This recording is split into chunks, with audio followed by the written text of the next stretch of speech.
semuanya, Assalamualaikum warahmatullahi wabarakatuh. Perkenalkan, nama saya Putri Aprilia Nurhayati dari D3 Fisioterapi nomor NIM 306211025. Di sini saya akan menjelaskan tentang mekanisme kerja otot. Siapa sih yang belum tahu kalau otot itu adalah jaringan aktif? Pasti udah tahu semua kan? Di sini saya akan menjelaskan sedikit tentang otot. Simak video selanjutnya. Halo, kenapa sih otot disebut jaringan aktif? Otot disebut jaringan aktif karena otot mampu secara aktif mengembangkan ketegangan atau berkontraksi. Karena otot adalah jaringan aktif, maka otot memiliki 3 fungsi. Yang pertama adalah mempertahankan postur tubuh. Dan yang kedua, menggerakkan segmen tubuh. Dan yang ketiga, meredakan terjadinya shock. Selanjutnya, saya akan menjelaskan tentang struktur otot. Bagaimana sih struktur otot itu? Terdiri apa aja sih struktur otot itu? Ini contoh gambar dari struktur otot.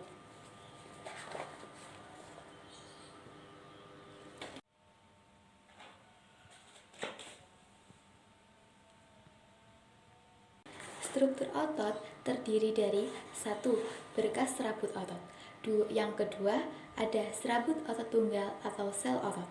Yang ketiga, ada nukleus. Dan yang keempat, ada sarkolema. Yang kelima, ada miofibril. Dan yang keenam, yang terakhir, ada sarkomer. Yang pertama, ada berkas serabut otot. Berkas serabut otot merupakan sebuah paket dari berkas otot tunggal. Serat otot tunggal tersusun dari satu baris sel otot membentuk serat silinder memanjang setebal satu sel. Tiap sel ini memiliki nukleus ganda yang berfungsi untuk mengirimkan impuls listrik dari nodus arteriovertikular atau nodus AV ke serat Purkinje.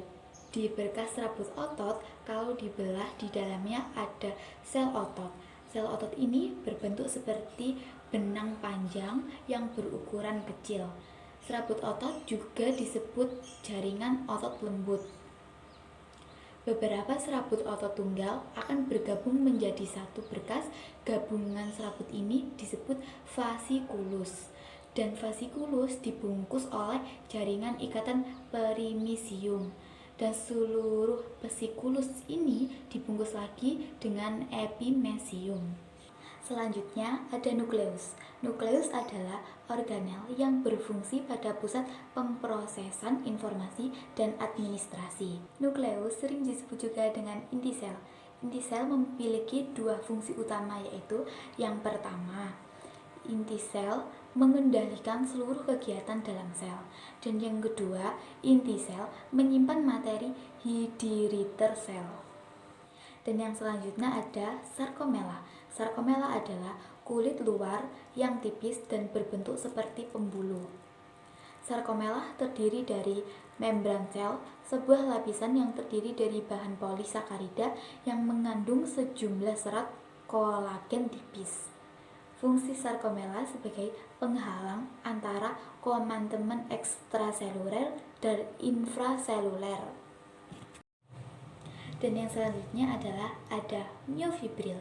Miofibril adalah suatu struktur berbentuk silindris pada serabut otot yang terdiri dari filamen-filamen atau miofilamen.